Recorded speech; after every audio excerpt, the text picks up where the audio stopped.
జై తెలంగాణ. వినోదన్న మంచిగా కూర్చో సత్యన, కూర్చో సత్యన, గుర్తుపట్టు రాకుండా పెట్టి సత్యన మొత్తం.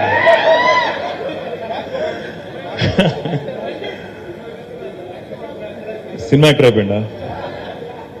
వినోదన్న మంచిగా బ్రహ్మాండంగా మాట్లాడి ముందందరు వక్తలందరూ మాట్లాడి కరెక్ట్గా 2 కొట్టంగా మీ అందరు కడుపులో కాలుతుండగా నాకు ఇచ్చిండ్రు. కాబట్టి ఎక్కువసేపు మాట్లాడా, ఒక 5-10 నిమిషాలు మాత్రమే. గౌరవనీయులైన పెద్దలు, మీ అందరి అభిమానంతో, మీ అందరి ఆశీర్వాదంతో రాబోయే పార్లమెంట్ ఎన్నికల్లో కాబోయే కరీంనగర్ పార్లమెంట్ సభ్యులు గౌరవనీయులైన శ్రీ బోయిన్పల్లి వినోద్ కుమార్ గారు, గౌరవనీయులు ఈరోజు ఈ కార్యక్రమ సభాధ్యక్షులు పెద్దలు మన కరీంనగర్ జిల్లా పార్టీ అధ్యక్షులు సోదరులు జీవి రామకృష్ణారావు గారు, గౌరవ మాజీ మంత్రివర్యులు పెద్దలు కరీంనగర్ శాసనసభ్యులు తెలంగాణ భీముడు మా అన్న గంగుల కమలాకరన్న గారు,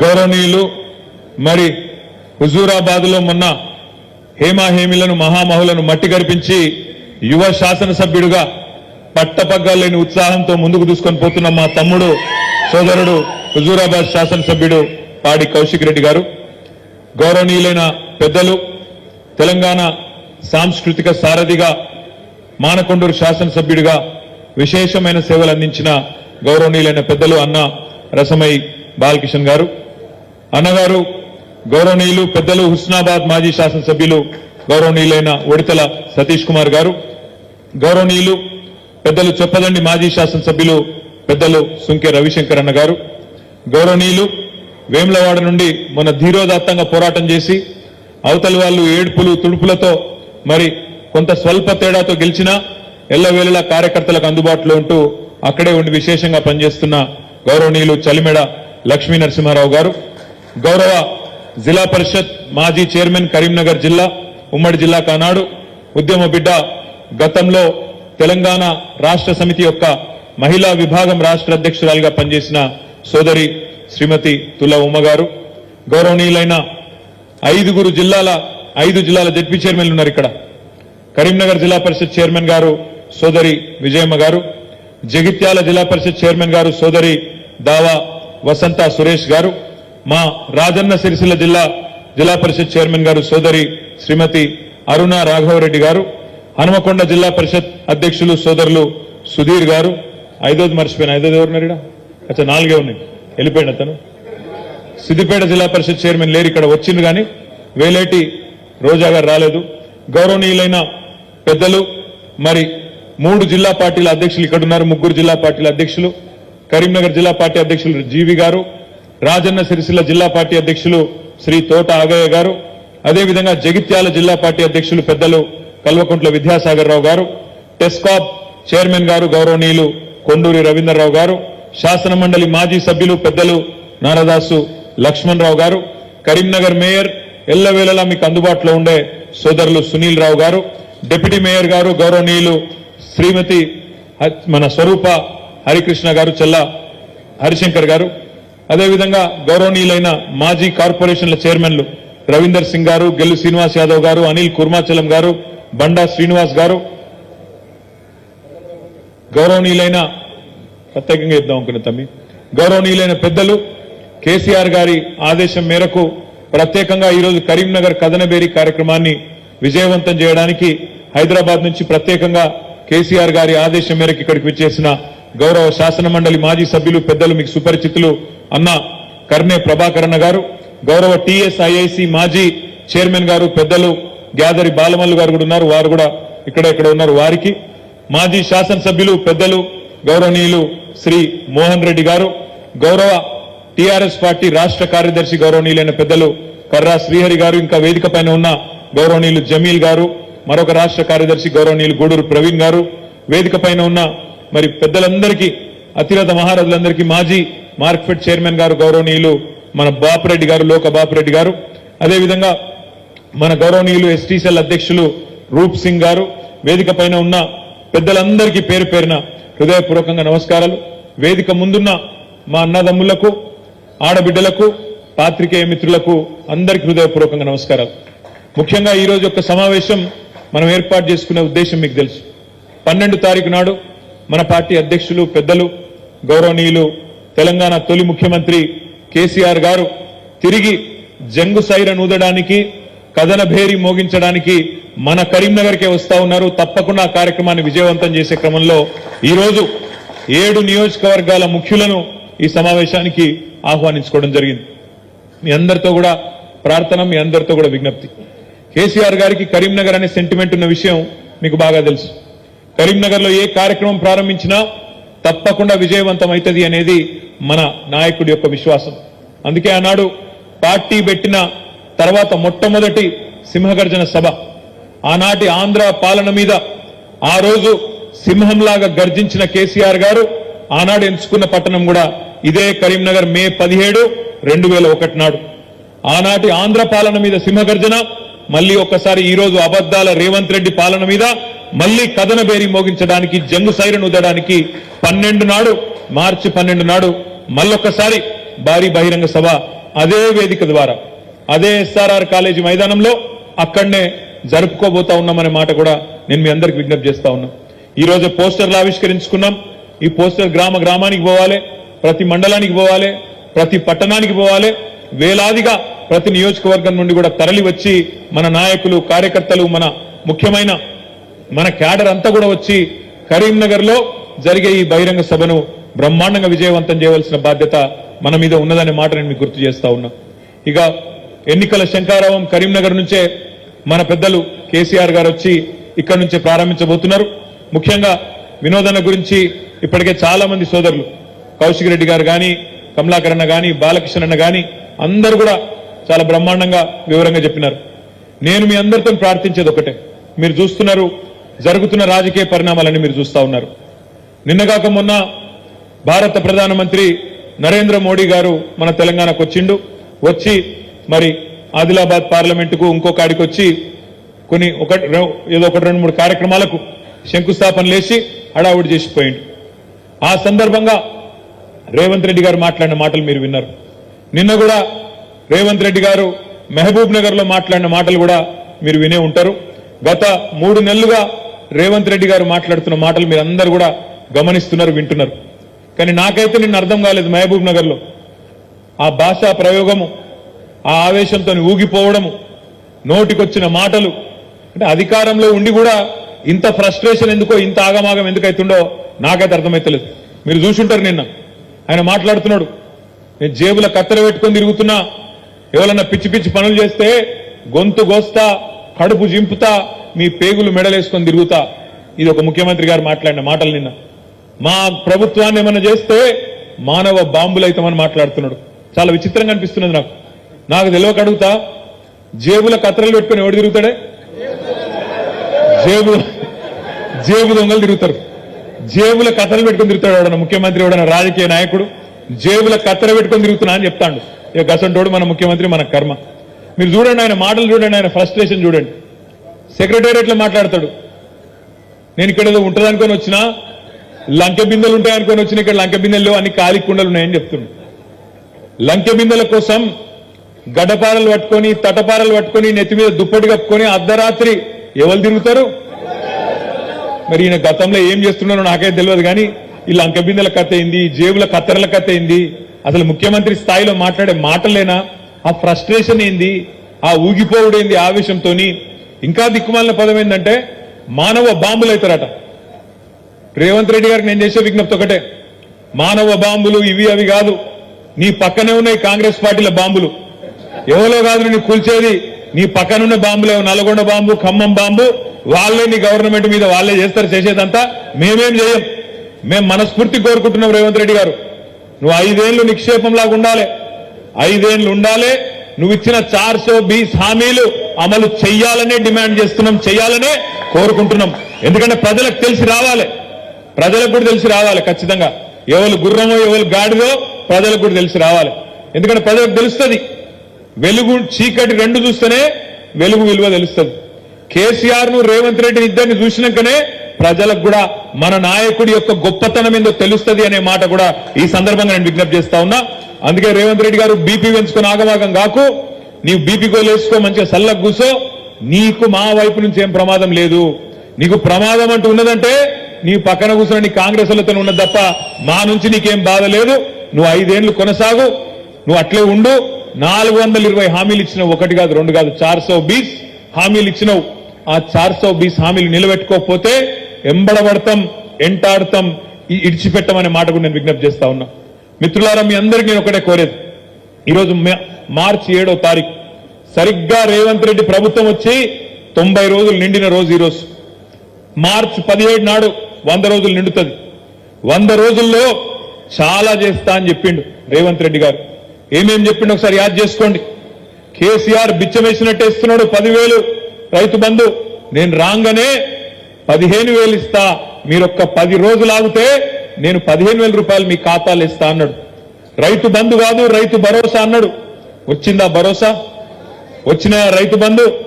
రైతు భరోసా కాదు, 15,000 కాదు, ఆ 10,000కే దిక్కులేని పరిస్థితి.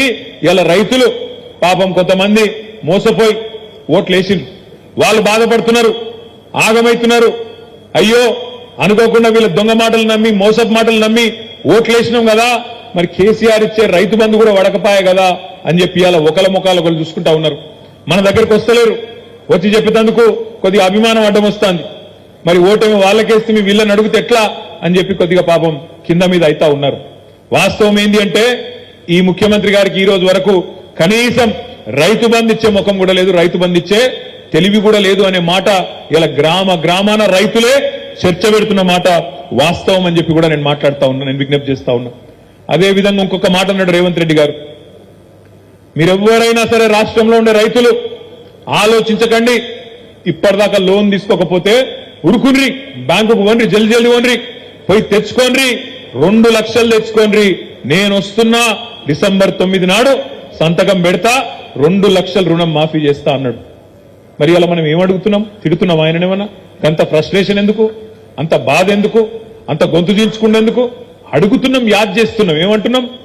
అయ్యా మరి డిసెంబర్ 9 అన్నావు, డిసెంబర్ 9 వాయే, జనవరి 9 వాయే, ఫిబ్రవరి 9 వాయే, మార్చి 9 ఎల్లుండి రానే వట్టే, మరి ఎప్పుడు ఇస్తావా 2 లక్షల రుణమాఫీ అంటే అది చేసే తెలివి లేదు, డైలాగులు కొడుతున్నాడు. మగాడివైతే 1 సీటు గెలిపించుకో అని మాట్లాడుతున్నాడు. మరి నేను కూడా అంటున్నా, రేవంత్ రెడ్డి దమ్ముంటే, నీకు సత్తా ఉంటే, నేను మొన్న చెప్పిన మళ్ళీ చెప్తున్నా, మగాడివైతే రా, నువ్వు నిలబడ్డ మల్కాజ్గిరి పార్లమెంట్కే రా, ముఖ్యమంత్రి పదవికి రాజీనామా చేసిరా. రాష్ట్రంలోని అన్ని సీట్లు కాదు, 1 సీటే అన్నావు కదా, 1 సీటునే తెలుసుకుందాం దా. నేను రాజీనామా చేస్తా నా సిరిసిల్ల ఎమ్మెల్యే పదవికి, నువ్వు కూడా రాజీనామా చేసిరా, మల్కాజ్గిరి పార్లమెంట్లోనే తెలుసుకుందామని. అప్పటి నుంచి మళ్ళా సడిలేదు, సప్పుడు లేదు. అందుకే నేను అంటున్నా, మగతనం అంటే ఎలక్షన్లు గెలుచుడు కాదు, మగతనం అంటే మగాడివైతే ఇచ్చిన మాట నిలబెట్టుకో. 2 లక్షల రుణమాఫీ అన్నావు, దమ్ముంటే 100 రోజుల్లో మార్చి 17 లోపల 2 లక్షల రుణమాఫీ చేసి రైతులకు సాయం చేయని మాట నేను డిమాండ్ చేస్తా ఉన్నాం. దమ్ముంటే మగాడివైతే ఇచ్చిన మాట ప్రకారం రైతు భరోసా అన్నావు కదా, అది చేసి చూపెట్టు. దమ్ముంటే మగాడివైతే ఇవాళ పంటలు ఎండిపోతున్నాయి, పంటలకు నీళ్ళి, గొంతులు ఎండిపోతున్నాయి, ఆ ఎండిన గొంతులకు నీళ్ళి. మగాడివైతే మా ఆడబిడ్డలకు ఇచ్చిన మాట, మహాలక్ష్మి అన్నావు, కోడళ్లుంటే 2,500, ఇంట్లో అత్తలు అవ్వలుంటే తాతలుంటే 4,000 అన్నావు. కేసీఆర్ ఒక అవ్వకో తాతకో ఇస్తుండు, నేను 2కి ఇస్తా అన్నావు. ఈ దమ్ముంటే గా పని చేసి చూపెట్టు, మగాడు అయితే గా పని చేసి చూపెట్టు. ఇవాళ నోటికొచ్చిన మాటలు, నోటికొచ్చిన సొల్లు పురాణం, ఎటు పడతట అబద్దాలు చెప్పి ఇవాళ గద్దెనెక్కి ఓడ మీద ఉన్నప్పుడు ఓడమల్లన్న, ఒడ్డుకెక్కిన బోడమల్లన్న అన్నట్టు ఇవాళ ప్రజలను కించపరిచే విధంగా చిల్లర మాటలు మాట్లాడుతూ ఉన్నాడు ఈ ముఖ్యమంత్రి. నేను మీ అందరికి చేసే విజ్ఞప్తి ఒకటే, ప్రజలు మంట మీద ఉన్నారు, మీకు నాకంటే బాగా మీకే తెలుసు. ప్రజలు మంట మీద ఉన్నారు, కోపం మీద ఉన్నారు. ఈ కొత్త ప్రభుత్వం మమ్మల్ని ఆగం చేసింది అనే కోపం మీద ఉన్నారు. మా మైనారిటీ సోదరులు ఆలోచన చేస్తా ఉన్నారు, చూస్తా ఉన్నారు. ఈయన ఖచ్చితంగా గతంలో టీడీపీని ముంచిండు, ఇప్పుడు మళ్ళా కాంగ్రెస్ ను కూడా ముంచేటట్టే ఉన్నాడని చెప్పి మా మైనారిటీ సోదరులు కూడా ఆలోచన చేస్తా ఉన్నారు. ఎందుకంటే మీరు చూస్తున్నారు ఏం మాట్లాడుతున్నాడు ఆయన.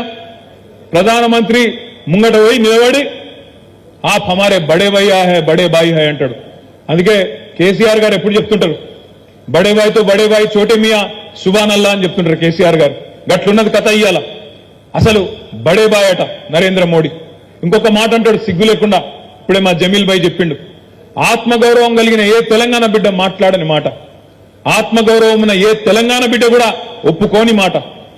అన్ని రంగాలలో ఇవాళ తెలంగాణ భారతదేశానికి ఆదర్శంగా మారితే, మనం పెట్టిన రైతు బంధు దేశానికి ఆదర్శమై పీఎం కిసాన్ అయింది కదా.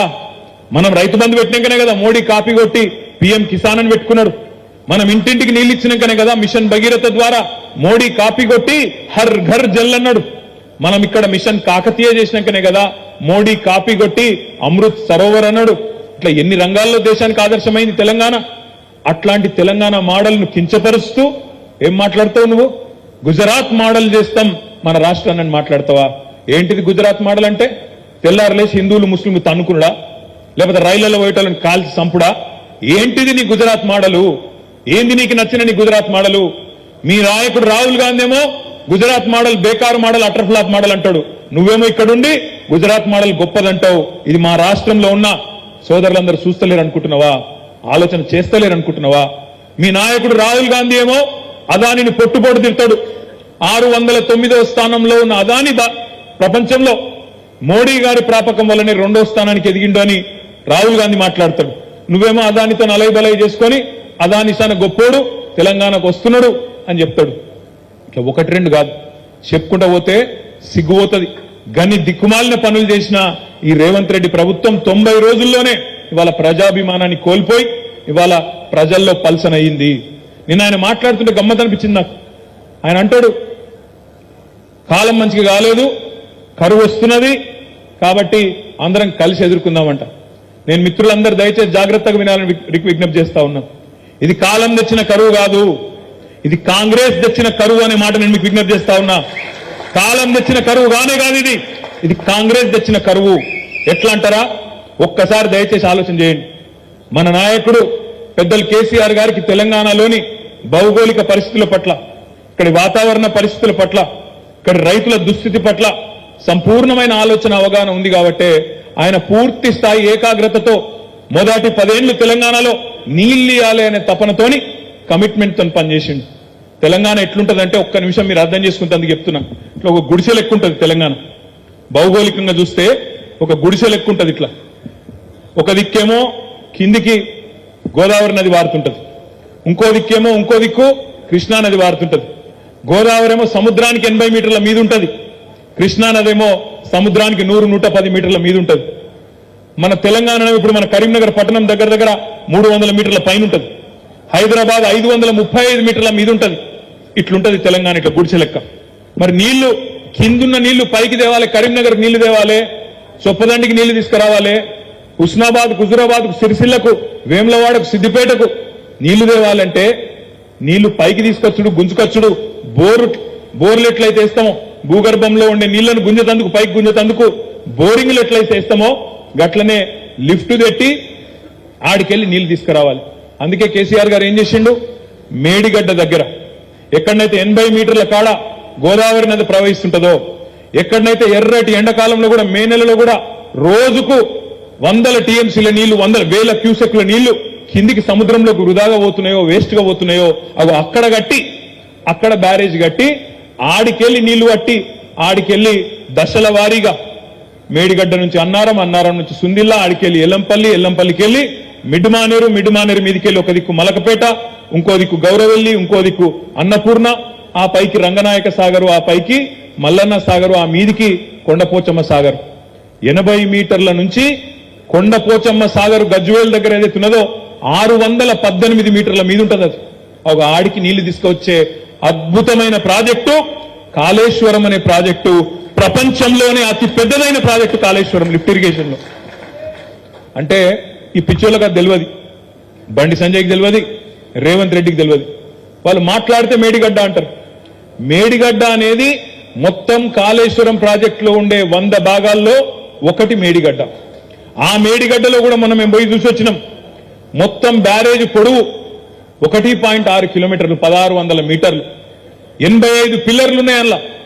ఆ 85 పిల్లర్లల్లా ఒక పిల్లర్కు బాగా డ్యామేజ్ అయింది, ఇంకో 2 పిల్లర్లు పక్కయి కూడా దెబ్బతిన్నాయి. ఒక నిమిషం మీరు దయచేసి జాగ్రత్తగా ఆలోచించండి. 100 భాగాలు ఉండే కాళేశ్వరం ప్రాజెక్టులో ఒక్క భాగం మేడిగడ్డ. ఆ మేడిగడ్డలో కూడా 85 పిల్లర్లుంటే 3 పిల్లర్లు దెబ్బతిన్నాయి అనుకో. దాన్ని రిపేర్ చేయొద్దా? రాగానే ప్రభుత్వం ఏం చేయాలి? సరే తప్పు జరిగింది గతంలో అనుకో, తప్పు చేసిన వాళ్ళ మీద శిక్ష వేయాలి, వెంటనే దాన్ని దిద్దుబాటు చర్యలు తీసుకోవాలి. గతంలో జరగలేదా? కాంగ్రెస్ పరిపాలనలో ఇంజనీరింగ్ ప్రాజెక్టులలో, సాగునీటి ప్రాజెక్టుల్లో ఇబ్బందులు రాలేదా? కడెం ప్రాజెక్ట్ అని ఉంటుంది పక్కనే ఆదిలాబాద్ జిల్లాలో, 2 సార్లు కొట్టుకపోయింది. అది ఒక్కసారి కాదు, కాంగ్రెస్ గడితే 2 సార్లు కొట్టుకపోయింది. ఒకసారి 1950s లో కొట్టుకపోయింది, ఇంకోసారి 1970s లో కొట్టుకపోయింది. పక్కనే ఉంటుంది వరంగల్ జిల్లా. వరంగల్ జిల్లాలో ఒక ప్రాజెక్టు గుండ్లవాగు ప్రాజెక్ట్ అని వైఎస్ రాజశేఖర రెడ్డి గారు ఆనాడు ములుగు కాన్స్టిట్యున్సీలో ఉంటుంది ప్రస్తుతం. అక్కడ గడితే ఒకటే తారీఖు నాడు, ఒకటే తేదీ నాడు వరుసగా 2 సంవత్సరాలు కొట్టుకుపోయింది ఆ ప్రాజెక్ట్. ఆ రోజు ఈ రోజు మంత్రిగా ఉన్న సీతక్క గారు ఆ రోజు తెలుగుదేశం పార్టీలో ఉండే ఆమె ఆనాడు హన్మకొండకెళ్లి ములుగులో గోవిందరావుపేట మండలంలో ఉంటుంది అది ఆ ప్రాజెక్ట్. ఆడిదాకా పాదయాత్ర చేసి ధర్నా చేసి నానా రచ్చ చేసింది. మూసీ గేట్లు కొట్టుకపోలేదా? నాగార్జున సాగర్ ప్రాజెక్టులో లీకేజ్ రాలేదా? శ్రీశైలంలో లీకేజీలు రాలేదా? సమస్యలు వస్తాయి. ఒక ఇల్లు కట్టుకున్నప్పుడు, ఒక ఇల్లు కడితే, ఒక 4 బెడ్రూమ్ల ఇల్లు కడితే, ఒక బెడ్రూమ్ లెక్కనైనా చిన్నగా నీళ్లు గారుడు మొదలైంది అనుకో, ఇల్లు మొత్తం కూలగొడతావా? కూలగొట్టవు కదా. దానికి ఏమైనా ప్యాచ్ వర్క్ చేసి, రిపేర్ చేసి, మంచిగా వేసి, వాటర్ ప్రూఫింగ్ చేసి కాపాడుకుంటామా లేదా? కాంగ్రెస్ తెచ్చిన కరువు అని నేను ఉత్తగానే అంటలేను. కాలం తెచ్చిన కరువు కాదు, కాంగ్రెస్ తెచ్చిన కరువు అని నేను అంటలేను, ఉత్తగానే అంటలేను. ఎందుకంటే కేసీఆర్ గారు ఎంతో ముందు చూపుతోనే గతంలో ఎన్నో సంవత్సరాలు వరుస కరువు చూసినాం కాబట్టే ఆ దరిద్రం వల్ల మనకు రావద్దని, ఆ దరిద్రం మీద, కరువు మీద సంధించిన బ్రహ్మాస్త్రమే కాళేశ్వరం ప్రాజెక్టు అనే మాట నేను మీకు విజ్ఞప్తి చేస్తా ఉన్నా. ఇవాళ కాళేశ్వరం నుంచి గినక మేడిగడ్డను వచ్చిన వెంటనే రిపేర్లు ప్రారంభించి 3 నెలల పూర్తి చేసింటే ఆ నీళ్లు ఇవాళ బ్రహ్మాండంగా చొప్పదండిలో, హుజూరాబాద్లో, కరీంనగర్ లో, మానకొండూరులో ఎండుతున్న పంటలకు ఇచ్చే అవకాశం ఉంటుండే అని చెప్పేందుకు నేను మీకు ఈ విషయం చెప్తా ఉన్నా. నేను మొన్న సిరిసిల్ల పోతే మా మానేరు వాగు పక్కకే 5-6 ఊర్లు ఉంటాయి. పదిర, కొండాపూరు, రామలక్ష్మణులపల్లె, హరిదాస్ నగరు, వాళ్ళందరూ వచ్చింది. అందరూ వచ్చి ఆవునూరు వాళ్ళందరూ వచ్చి అడిగిన, అన్న పంటలు ఎండిపోయేటట్టున్నాయి, ఆ చెక్ డ్యాంలకు నీళ్లు వచ్చేటట్టు చేయండి అన్నారు. చెక్ డ్యాంలకు నీళ్లు రావాలంటే ఏం చేయాలి? నేను కింద మేడిగడ్డ దగ్గర పంపు చాలు చేస్తే ఆ నీళ్లు మిడుమానేరుకు వస్తే, మిడుమానేరు నుంచి మల్లన్న సాగర్కి వస్తే, మల్లన్న సాగర్ నుంచి కూడెల్లి వాగులో వస్తే ఆ వాగులకు వెళ్లి మా మానేరులకు నీళ్లు వస్తుండే కేసీఆర్ ఉన్నప్పుడు. కానీ ఇలా ఈ సన్నాసి రేవంత్ రెడ్డి వచ్చినాక ఆయనకి ఏదీ తెలియదు. కాళేశ్వరం ఏందో తెలియదు, మేడిగడ్డ ఏందో తెలియదు, మల్లన్న సాగర్ తెలియదు, చెరువులు నింపుడు తెలియదు, వాగులలో నీళ్లు పోసుడు తెలియదు, రైతుల పంటలు కాపాడు అంతకంటే తెలియదు. ఎవడో రాసిచ్చిడినో చదివిండు, కరువు వచ్చింది కాబట్టి రేపు రాబోయే రోజుల్లో గోస అవుతుంది, తయారు కాండ్రి అంటున్నా. అందుకే నేను అంటున్నా, ఇది కాలం తెచ్చిన కరువు కానే కాదు. కాళేశ్వరం లాంటి ప్రాజెక్టు ఉండగా కాంగ్రెస్ పట్టించుకోకపోవడం వల్ల, రిపేర్లు చేయకపోవడం వల్ల కాంగ్రెస్ తెచ్చిన కరువు అనే మాటలు రైతులకు ఊరూరా చెప్పవలసిన బాధ్యత మన మీదనే ఉన్నది.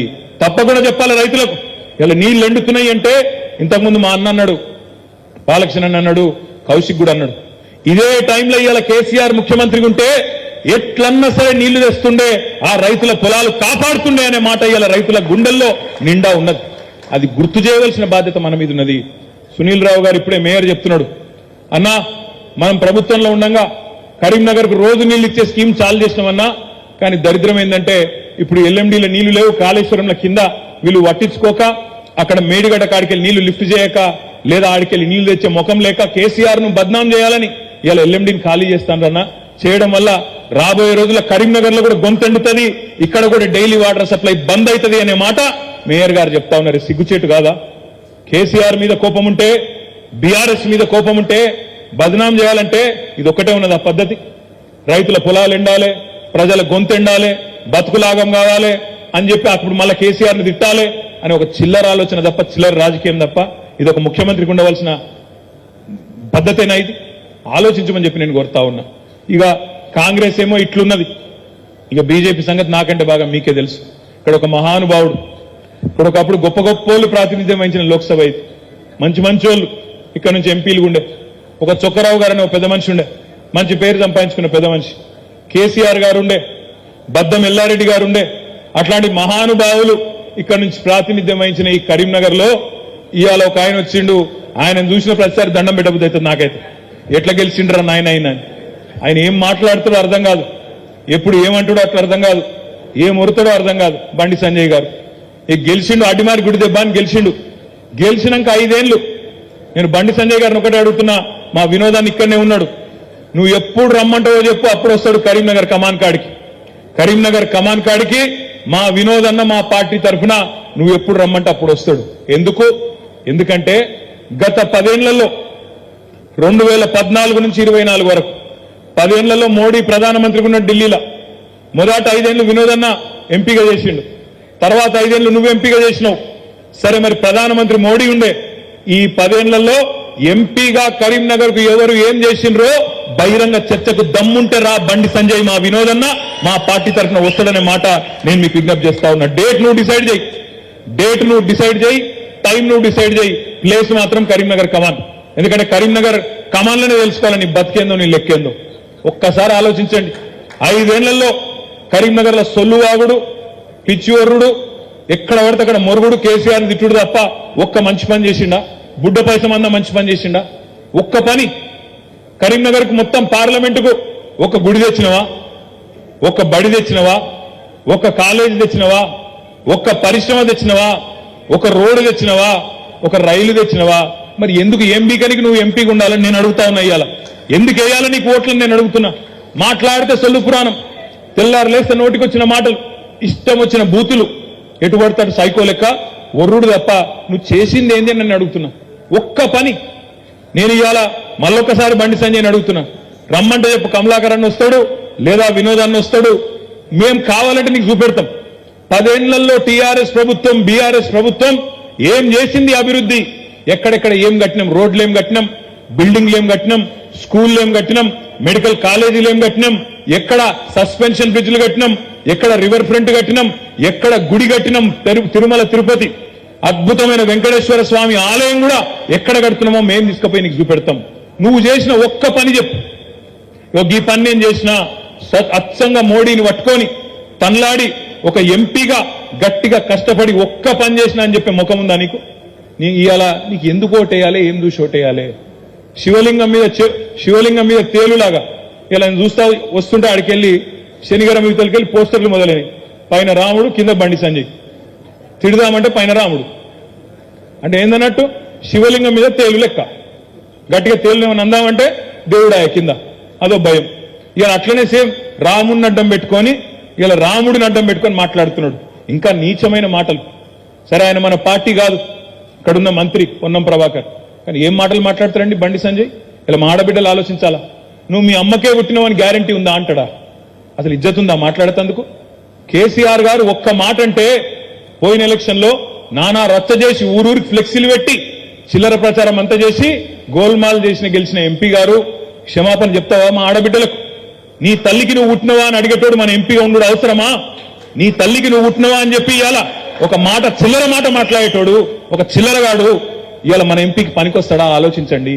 ఇట్లాంటి చిల్లర మాటలు, ఇట్లాంటి చిల్లర వ్యాఖ్యానాలు, రాజకీయ ప్రత్యర్థుల మీద నోరు వారేసుకోవడాలు, ఇదేనా నీకు తెలిసిన నీతి? ఏం బీకినావు కరీంనగర్కి 5 ఏళ్లలో? కరీంనగర్ పార్లమెంట్కి నువ్వు చేసే పనేంది? సిరిసిల్లలో ఉండే నేతన్నలకు ఒక పని చేసినవా? జమ్మికుంటలో ఉండే నేత కార్మికుల కోసం ఒక పని చేసినవా? కరీంనగర్ పార్లమెంట్ పరిధిలో ఉండే రైతులకు ఒక పని చేసినవా? ఏం పని చేసినావు నువ్వు? ఒక్క పని ఏ వర్గానికి చేసినావు? గిరిజనులకు చేసినవా?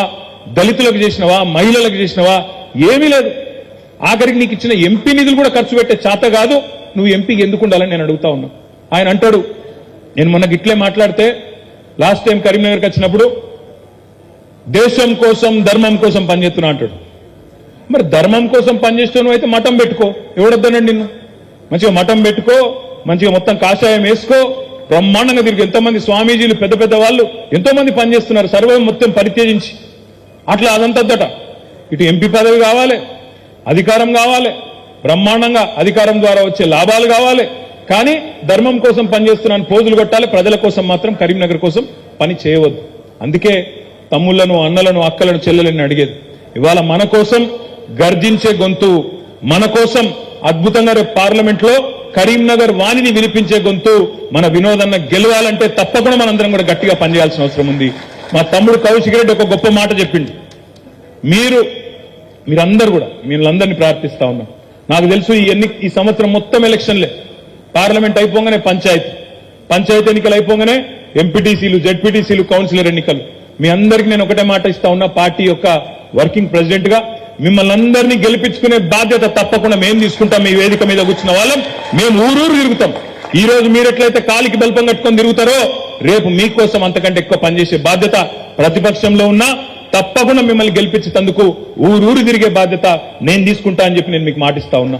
దయచేసి నేను మిమ్మల్ని కోరుతా ఉన్నా, ఈ ఎలక్షన్ కొట్లాడేది మనం వినోదన్న కోసం కాదు. 4 అసెంబ్లీలలో ఇవాళ మన ఎమ్మెల్యేలు లేరు. అక్కడ ఎమ్మెల్యే లాగా పనిచేయాలంటే, అక్కడ మీకు కష్టంలో సుఖంలో అన్నిటికీ అండగా ఉండాలంటే మన వినోదన్న పూర్తి బాధ్యత తీసుకొని మీకు అండగా ఉంటాడనే మాట కూడా నేను మీకు విజ్ఞప్తి చేస్తున్నా. ఇంకొక మాట కూడా నేను మీకు విజ్ఞప్తి చేస్తా ఉన్నా. ఇవాళ కొంతమంది అక్కడనో ఇక్కడనో కాంగ్రెస్ గురించి మాట్లాడేటోళ్ళుంటే వాళ్ళకు కూడా చెప్పండి. నిన్న రేవంత్ రెడ్డి, ముఖ్యమంత్రి రేవంత్ రెడ్డి ప్రధానమంత్రి ముంగట్నే ఒక మాట అన్నాడు, మీరు ఇన్నింటారు. ఏమన్నాడు రేవంత్ రెడ్డి? బడే బాయ్, మీ ఆశీస్సులు భవిష్యత్తులో కూడా రాబోయే రోజుల్లో కూడా మాకు ఉండాలి అన్నాడు. అంటే ఏందన్నట్టు? 10 రోజుల్లో ఎలక్షన్ పెట్టుకొని నీ ఆశీస్సులు నాకు ఉండాలి అని అంటున్నట్టు ఏందన్నట్టు?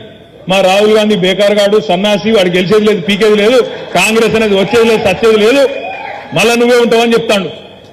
గంత మాట ముఖ్యమంత్రి అన్నాక మరి కాంగ్రెస్ కోటేసులు ఎందుకు? దాని బదులు తీసుకుపోయి మోరిలో వారిస్తే అయిపోయారు. ముఖ్యమంత్రికే నమ్మకం లేదు కాంగ్రెస్ పార్టీ గెలుస్తుందని, రాహుల్ గాంధీ ఏదైనా పీక్తాడని.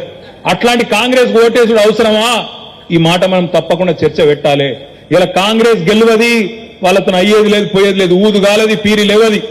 ఎందుకంటే మా మైనారిటీ సోదరులు కూడా ఆలోచన చేయాలి.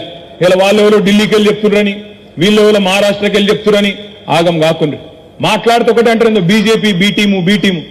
నేను ఒకటే అడుగుతున్నా, ఎవడు బీ టీము బీజేపీకి? ఇలా ఆర్ఎస్ఎస్ ఏబీవీపీ నుంచి వచ్చిన రేవంత్ రెడ్డా, ఆయన ఆధ్వర్యంలో ఉన్న కాంగ్రెసా, లేదా ఇవాళ మోడీ గారి మీద బీజేపీ మీద వీరోచితంగా పోరాటం చేస్తున్న బీఆర్ఎస్ఆ? మాట్లాడుతూ ఒకటే మాట, ఎందుకు కవితను అరెస్ట్ చేయలే అని ఒకటి అంటాడు.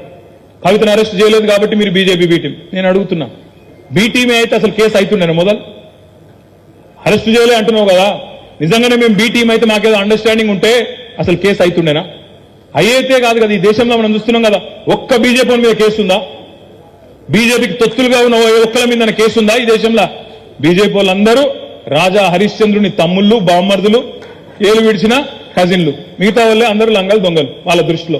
మరి అట్లాంటప్పుడు మన మీద కేసులు పెట్టి మనని ఇష్టమున్నట్టు టార్గెట్ చేసుకుంటా, ఇలా మన ఎంపీలను గుంజుకొని వాళ్ళ పార్టీలు చేర్చుకుంటా, గాలతో మనకేం పొత్తుంటుందండి? గాలతో మనకేం సంబంధం? ఇవాళ వాళ్ళ మీద వీరోచితంగా పోరాటం చేస్తూ వాళ్ళని నిలువరించే ప్రయత్నం చేస్తూ ఇవాళ బండి సంజయ్ని అసెంబ్లీలో ఓడగొట్టింది ఎవరు? బండి సంజయ్ని అసెంబ్లీ ఎన్నికల్లో ఓడగొట్టింది ఎవరు? మొన్న కమలాకర్ అన్న బీఆర్ఎస్ అయినా, ధర్మపురి అరవింద్ ఓడగొట్టింది ఎవరు?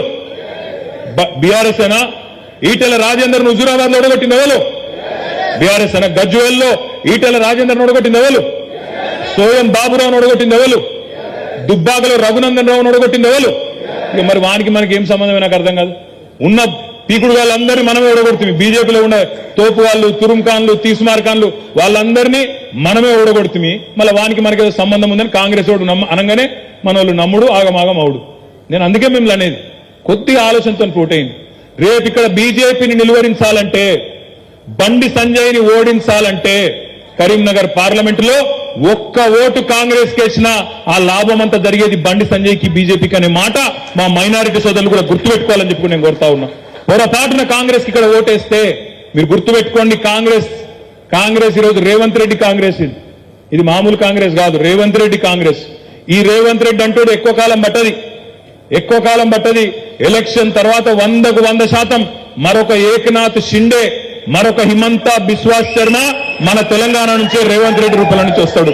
ఓ 10-15 మంది ఎమ్మెల్యేలను తీసుకొని బీజేపీలకు పోయే మొట్టమొదటి నాయకుడు ఇదే రేవంత్ రెడ్డి అవుతాడు. మీరు యాది పెట్టుకోండి. అందుకే ఆగం కాకండి, మంచిగా జాగ్రత్తగా ఆలోచించి ఓటేయండి తప్ప ఆగం కాకండి. ప్రజల్లో కోపం ఉంది. మనము ఇంకొక మాట చివరిగా నేను చెప్పి నేను ముగిస్తా.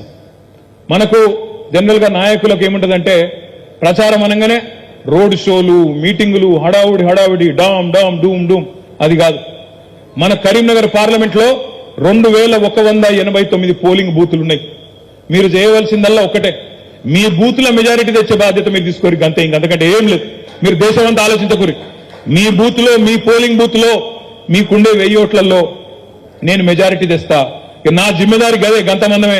నాకు పక్క మండలం ఏమైతాంది, గంగుల కమలాకర్ ఏమైతాండు, రసమై బాలకృష్ణ ఏమైతాండు, నాకు అనవసరం. నా సిరిసిల్ల కాడికి నేను మాటిస్తా ఉన్నా, తప్పకుండా మేమందరం, మా సిరిసిల్ల నాయకులందరం కష్టపడతాం. తప్పకుండా వినోదన్నకు మెజారిటీ ఇచ్చే బాధ్యత కూడా నేను తీసుకుంటా మా నియోజకవర్గం నుంచి అనే మాట నేను మీకు విజ్ఞప్తి చేస్తా ఉన్నా.